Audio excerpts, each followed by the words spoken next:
Hello, and thank you for joining me. I'm going to talk about preparing for end of life.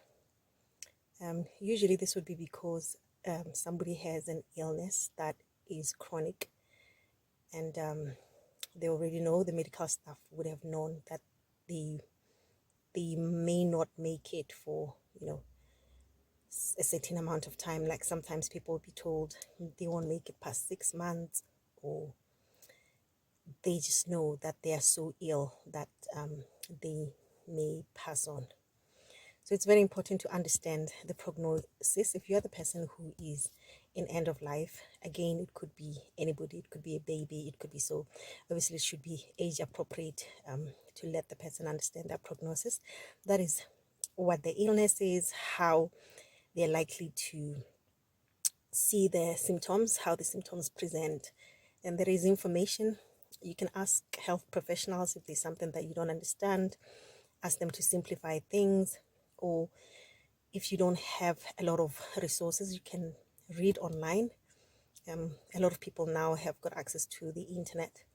Otherwise, yeah, just ask those around where you can get more information.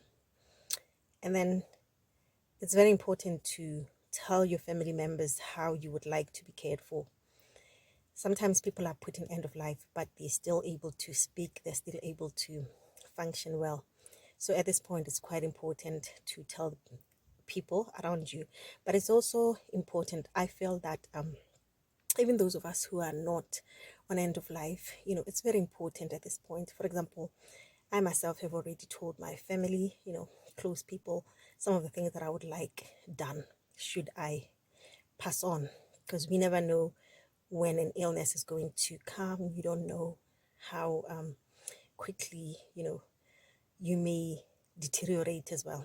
So also, if you are the person who is on end of life or who's got diagnosis that is likely to quickly lead them to end of life, it's also important to mention to your family members, close people, how you've prepared yourself. For example, whether you've got medical aids, any funds that you have, any psychological resources. Let's say, for example, in my case, I know I've already shown like my kids songs that I would like to be played. Let's say if I'm in a point where I may not be able to speak, but I can hear properly. You know, they know some of the songs that I would like to listen to, and then also let people understand if you would prefer to have a little bit of time by yourself. There's some people who don't always want to be around people, so sometimes people may want, just time of peace. So it's important to also articulate that, and then also it's quite important to have somebody who you appoint as the person who would be making decisions, because sometimes you would get to a point where you need decisions made for you, next of kin, or yeah, just somebody who would run things. Again, this is about when you are in a situation where difficult decisions have to be made. Sometimes it's not even that you are not able to talk, but you could be overwhelmed. Maybe a diagnosis is leading you and you need to make certain decisions. So it's also important to know who may be able to help you to make those decisions if you're overwhelmed. So the person that you are not your point should be somebody who's easily informed, somebody who will understand a lot of things, and somebody who can work under pressure. Because sometimes, let's say, a decision is made to put you on a life machine, and then there might be a time where the medical staff are suggesting that maybe it should be switched off. So it should be somebody who would be able to think, logically, not overwhelmed by emotions, and be able to make those difficult decisions. And then it shouldn't be somebody who, again, yes, it shouldn't be somebody who's just overwhelmed, who's just going to be led by emotions, right? So also let family members know who is appointed. Let them know, or if you have a list of people, let's say 3 people, let them know how you, like your hierarchy, who is the number one person, who's the second and the third, right? And also explain to them, why you want those people. If you want to explain this helps because sometimes difficult decisions have to be made, and again, people don't always agree. So it's important to know that, okay, if it's let's say my brother, my big brother, who is making decisions, who's been appointed, whatever he says, if we get to a point where I'm not able to agree, I would just know that this is the appointed person. So that way, we just leave it there at that decision. Obviously, the person has got to be able to listen to other people.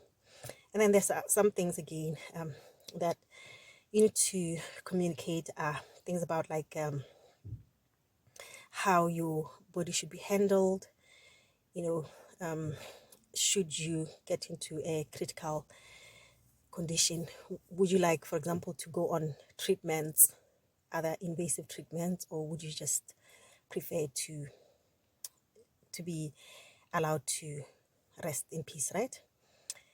And then, yes, this is again where you might also know that there are treatments that you are given or that are suggested. You need to understand all those treatments that you'd be that are your, what you want to say, your options. So know the options, but then let them know whether you'd want to go through certain treatments or how far is too far for you. Again, this would then be the decision of the person that is appointed. Other things to consider include, you may want to be left on life support. Like you may say, I don't want the life support to be switched off, but you also have to mention, should there be a need for you to continue to be on that life support, but then the funds are running out. Let's say you're in a private hospital, who is going to be funding? You need to also help there, like speak to your loved ones and say, this is how I would want it to be done. And then how much funds do you feel should be used as well? Again, it goes back to how far is too far. But then you have to appoint somebody who will be able to understand your values, who would pick values that are in line with yours, if it's religious reasons, for example. And then when it comes to funeral arrangements, it's also important to let your family know whether you had any insurances, savings, and then who the main financial responsibility will be on. Is it going to be shared? Stuff like that. And then for those of us who live in diaspora, if you live in diaspora, it's important for people to know what you want to happen to your body. For example, in my case, I may say to my family, I wouldn't want you to have the burden of transporting my body. If I don't have enough funds, then just leave me wherever I am. I wouldn't want anybody, using their money, to take my body anyway, And then again, how much of the savings would you want used? If you're a parent like myself, you have to consider whether you're leaving any savings to your children. For me, I would want my children to have the money. I wouldn't want the money to be used, towards the funeral arrangements alone. So I would want them to have something. And also, it's important to tell people who you want contacted, your close friends and close family members or acquaintances, just whoever you want contacted when you get critically ill. It's important to have these things written down while you're still well. And when you pass on as well, who would you like to be contacted? So it's a very, very important. And then again, where people should find other things, like other important things, so that really it's about, again, making sure that when you are gone, your loved ones find it easier to make sure that they lay your body to rest. Some people may want to make it clear that they don't want their bodies cremated, for example. You say what you want again with your body. Would you like to donate any organs? Would you like your body to be cut? Would you like this and that? So it's very important to make it very, very clear. So as I was preparing for this video, I managed to read a book that I had actually purchased this book during lockdown, so I was just interested in the topic. but then I have only just managed to read it last month. I found it very informative. It's written by a medical doctor, so it's jam-packed with quite a lot of information. So it's written by Dr. Charlie. This is the book. I will take a nice picture of it again. So yeah, so thank you again for watching this video. Thank you for your time. I appreciate the time that you have taken. Ke a leboga. Modimo wa boikanyo re kantse mo go wena o gogile boraetso mo dinageng tse di thata mo ditseleng tsa botshelo goga dikgato tsa rona re tle re fitlhe kwa o teng le gae je re le batlang re femele mo diphatseng